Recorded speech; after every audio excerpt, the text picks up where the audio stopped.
It's crunch time, ladies and gentlemen. Week 14, it's time to give our weekly rankings. And let's start with running backs here. S tier for running backs. You've got Saquon playing the Panthers this week, as if Saquon needed to play the Panthers to be productive. If he's productive against the Ravens, I'm pretty sure he's going to be productive this week. I'm loving the MVP talks. I honestly do too, although Lamar's going to get it. Yes, he probably deserves it. Yes, Achane against the Jets. It's not a great matchup, but it's Achane. He's gonna be productive. He just is with Tua playing. Kamara playing the Giants is a great matchup. Kyron playing the Bills is a great matchup. Kyron obviously has the edge there in terms of a matchup just because the Vegas line's 50 points compared to 40 points for the Giants-Saints game.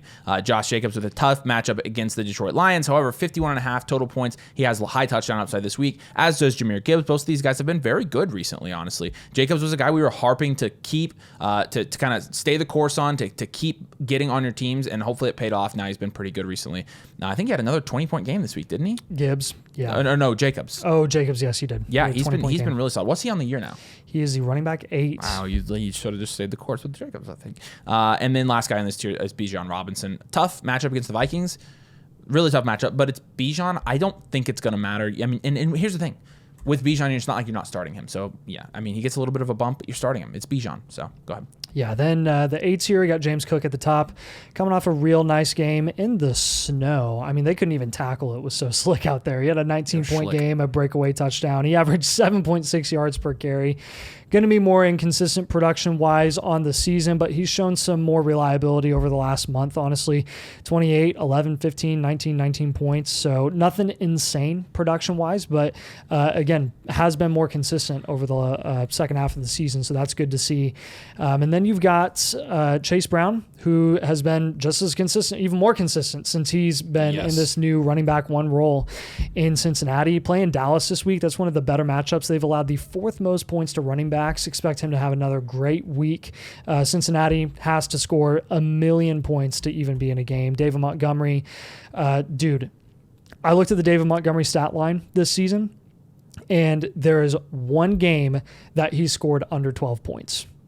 He's a running back 10 on the year as the second option in the Lions backfield. That's insane. This is where David Montgomery belongs, playing the Packers. And you got Bucky Irving, who after 2 straight 25-plus point games, you just have to put him here. And he's looked really, really good, really explosive, has really grown into that role alongside Rachaad White and has taken over Rachaad White's ability to be productive there, at least for now. So Kenneth Walker going to be at the tail end of this tier. We still believe in Walker. Charbonnet took a touchdown from him last week, which was unfortunate. He has a 6-point game. But before that, he had 3 straight 13-point games without any touch, or no, he had 1 touchdown against San Fran that one time. But again, not like he was during that stretch in this first half of the year after the injury, but I'm still optimistic that he's going to have a good week against Arizona. He had a tough one against the Jets. He had 13 points against Arizona without a touchdown. So I think he has a good chance of being productive. Dropping down to the B tier here, we have 2 guys with pretty good matchups this week. Pollard plays the Jags, 2nd most points to running backs. And then Tyron Tracy plays the Saints, 5th most points to running backs. So both low-scoring games, but good matchups for them. 2 guys with intermediate matchups here. Breece Hall against the Dolphins. It's a pretty good matchup, and it's supposed to be a little bit of a higher scoring game. The problem is Breece Hall is like, why is he not scoring fantasy points? Somebody explain. He's still running back 1, but he's a low-end running back 1 in the year. Where you drafted Breece Hall right now, you're not feeling super good about it. And he really needs to kind of return on his value in his last couple of weeks for you to feel good about that. James Conner playing the Seahawks. James Conner's been solid this year, and that's a decent matchup for him. And then Aaron Jones, the worst matchup of this year, playing the Falcons. The Falcons' run defense and their defense as a whole has been incredible this year. So Aaron Jones, and again, with Aaron Jones, you're kind of just like, is he going to fumble this week? Is Kevin O'Connell going to put in Cam Akers this week? Or, I mean, even Chandler for a second? Like, you just don't, I just feel like you're always hanging on the edge with Aaron Jones, which as an owner sucks, but you still, I feel like, have to start him. He's probably the 2nd best option in your league. And if not, you're sitting really pretty at running back. So yeah, you can tell how thin it's getting at running back already this week because of all the buys. We're just halfway through the RB2s, and we're already at Rico Dowdle, who just had his first rushing touchdown of the year. It took this long That's wild. He had a 21-point game against the Giants. He's got another great matchup against Cincinnati in Week 14. Expect him to have a decent game. Honestly, I expect everyone in the Cowboys offense to have a decent game this week. DeAndre Swift, I think he'll bounce back in a more friendly matchup against San Fran. They've allowed the 6th most points to running backs this year in fantasy football. He's had a down few weeks, but with Eberflus now out and Caleb Williams clicking on all cylinders, people are going to have to start respecting that passing game, and I think that should help DeAndre Swift and kind of open up the run game for him as well. Nick Chubb has the Steelers. I think the last time he played the Steelers, just a couple weeks ago, he had a 19-point game. Only like 3 yards per carry. Again, not super efficient, going to be more touchdown dependent. He's going to get those goal line opportunities consistently. So we're also going to have Chuba in this tier this week, a little bit lower because of the tougher matchup against Philly, not necessarily against Chuba, not necessarily because of Jonathan Brooks yet, but this week he's going to be lower than normal. Then you got Najee Harris. After a 25-point game, we don't expect him to repeat that again this week playing Cleveland. And then Pacheco at the tail end of this tier, still going to have to ease into his role after coming off that broken leg. Don't be surprised if he just doesn't look the same after the broken leg. It's going to take a little bit of time for him to really fully heal from that. Very similar to Tony Pollard coming back last year after the broken leg at the very end of the season previously. And the same is going to apply to Isaiah Pacheco, and he's got a tough matchup against the Chargers. Travis Etienne has skyrocketed up to 24 in our rankings because he had 8 points last week, and because there's a lot of buys. Outside of that, he's still not happy about that, and Travis Etienne still pretty much sucks. Rashad White doesn't suck, and he's still getting half the snaps there, but again, he's not really been productive with Bucky. Compared to Bucky Irving, he's not been productive at all, honestly. Jalen Warren against the Browns, tough matchup. It's Jalen Warren. And then Braylon Allen against the Dolphins. Just go through these. Yeah, these last couple tiers are disgusting. I just split them so there was room on the screen. You got Singletary, Bigsby, Algier. Gus Edwards is a guy I want to highlight. Keep an eye on him and Kamani Vidal, who's in the next tier, the G tier as well. Both of these guys have a chance to really be productive at the end of the season and, be that Jerick McKinnon that everyone always hopes for heading into the playoffs, right? And I think Kamani Vidal has a chance to really show what he can be as a rookie. And I think Gus Edwards can just keep Kamani Vidal from coming into that backfield and be productive himself as well, because he's done it in a Greg Roman offense for multiple years. So all the rest of these guys, gosh, if you're starting them, you're probably in trouble in Week 14. Yeah, you're probably not a playoff. But people watching this video are probably not starting those guys. S tier, unless you're in a really deep league. Jamar, Jefferson, Evans. Evans playing the Raiders this week. Obviously, is a good matchup for him. Jefferson, it's always a good matchup. And he actually did have 17 points last week. He kind of salvaged his game in the second half. They actually started to get him involved. They came out of the locker room and threw him a screen pass, and I was like, wow, they did it. They gave him a target. So he still is the best wide receiver in the league. They need to treat him like that. I think they will. Jamar Chase, again, that offense is going to be passing the ball. Jamar Chase is going to be scoring. So that's just how it is. Yep. A tier will have A.J. Brown at the top because he is playing Carolina. I know A.J. Brown's been more inconsistent this season. This week, we expect it to be different. I know you can trash us for that, whatever, but he deserves to be up here playing Carolina. Amon-Ra and Puka are a little lower than normal. They both have tougher matchups. Buffalo's allowed like the third or fourth least amount of points to wide receivers on the year, and Green Bay isn't far behind there going up against Amon-Ra. And Amon-Ra is coming off 2 12-point games. Again, very high floor, not showing the ceiling that he showed in the 28-point game, and again, in a tougher matchup. Are we expecting that against Green Bay? I don't know. We'll see. So we've got Drake London and George Pickens right behind both these guys. George Pickens, more boom bust, but man, his good games are so good. And he's got Cleveland, and Russell Wilson is just slinging it consistently. Pickens has been a wide receiver 1 since Russ has come into that offense. Drake London having the Vikings, that'll be great for Drake London as long as Kirko can handle Brian Flores' blitz package. Might be tough. Because that secondary is so bad, they're going to have to blitz the frick out of immobile Kirk. And maybe that will result in him actually struggling in the passing game. We don't really know. But we do know that Drake London's the wide receiver 6 on the season. We're going to continue to bet on that. CeeDee Lamb, he's going to be higher here at wide receiver 9 because they've got Cincinnati. And that's all I have to say about that. Yeah, and he's still the wide receiver 5 in the season. Yeah. JSN, also a wide receiver 1. So he's going to be a wide receiver 1 in our weekly ranking. He's playing the Cardinals this week. Tyreek Hill had 20, but he plays the Jets this week. Toughest matchup in this tier. Ladd McConkey, obviously injury pending. We don't know a lot about his knee as of the time we're recording this video, but it's as if he plays and if he's healthy. DJ Moore, significant bump for DJ Moore in our weekly rankings because he has just been simply much better without Shane Waldron. And then T. Higgins. Again, that offense. I'm starting T. Higgins every single week rest of the season. I'm not thinking about it. Not thinking about it at all. Although, of course, he may make me think about it because he does somehow get hurt all the time. Yes. But let's hope that doesn't happen. Yeah, Brian Thomas Jr. somehow finds himself at wide receiver 15 this week. Again, because of the bye weeks. Tough matchup against Tennessee. Don't expect anything elite from him, but, I mean, he was very productive last week, was decent the week before that with 13 points. And, yeah, it sucks that Lawrence is hurt again already with the concussion, the dirty hit. But BTJ is still, his big playability is undeniable. Cooper Kupp as well playing the Bills. Tougher matchup coming off a 2-point game, going to be a little lower this week. Garrett Wilson, same reason, has Miami. Malik Neighbors, also Devontae Adams outproduced him last week as well, so keep that in mind. Malik Neighbors has the Saints. He has a good matchup, but an awful offense. I mean, you're seeing this tough matchups, bad offenses, all in this C tier with a lot of talent, just a lot of questions as well with Calvin Ridley at the tail end of this one playing Jacksonville. Yeah. D's tier. Jaden Reed had 2 touchdowns last week. Obviously, he's going to be, again, bumped up because of the bye weeks. But playing the Lions, high-scoring game. Lions have given up a ton of fantasy points to wide receivers. It's a good matchup for him. It's a good game for him this week. He's a good start this week. DK Metcalf, kind of average, playing the Cardinals. Marvin Harrison Jr., obviously same matchup, kind of the same thing. Jacoby Myers is somebody that I'm starting, honestly, rest of the season. Like, I've got 2 flex spots in the Flock League, and I think rest of the season, it's T and Jacoby. You got to start Jacoby. I mean, I don't think there's any. I think V's a guy that I'm just starting every week, even with Bowers. I don't really even care. Like, all of the targets are going to those 2.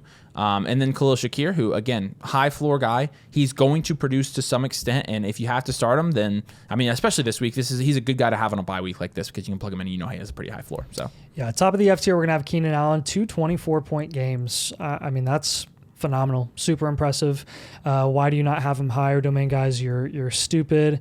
Because there are 3 receiving options in that offense, and honestly, what you see from Keenan Allen is over the course of the entire season, it just has not been consistent. And 2 straight weeks is promising, but man, with Rome Odunze, DJ Moore, and all of the turnover with that coaching staff overall, it's just there's too many questions for us to trust Keenan Allen so far, and he has a tougher matchup against San Fran this week. We'll see what he does. He can move up our weekly rankings after this week. We just want to see it one more week. It's not all negative with Keenan. He's been phenomenal the last couple of weeks. I just don't think anyone's super excited or optimistic starting him, even in a week where there's a ton of bye weeks. You probably want to avoid it, honestly, if you can. Jordan Addison going to be right behind him, wide receiver 2, cap ceiling. Jerry Jeudy has some big playability. Jameis throwing him the ball. Cedric Tillman is kind of banged up. It's tough to know with Jerry Jeudy every single week, but he's had a decent floor over the last month. DeAndre Hopkins, same sort of situation. You just don't really know if he has a touchdown. He'll be decently productive. If not, he's not going to be great. Jalen Waddle is only up here because of his big play ability that maybe he does have, but maybe that's just Jonnu Smith now. Then you got Juwan Jennings, who's still getting the target volume. Purdy's now coming back healthy. I think last week was kind of a fluky game in the snow. San Fran can't play in the snow. And then you got Chicago, a tougher matchup, so he's going to be a little lower this week. Devontae Adams, we moved up a bit, but not a ton because we knocked Garrett Wilson for the same reason, the matchup, playing Miami. So that's going to be one of the tougher ones in the league. Yeah, and I'll just finish out with the last 2 tiers here for receivers. Some big names here. This is the RIP tier.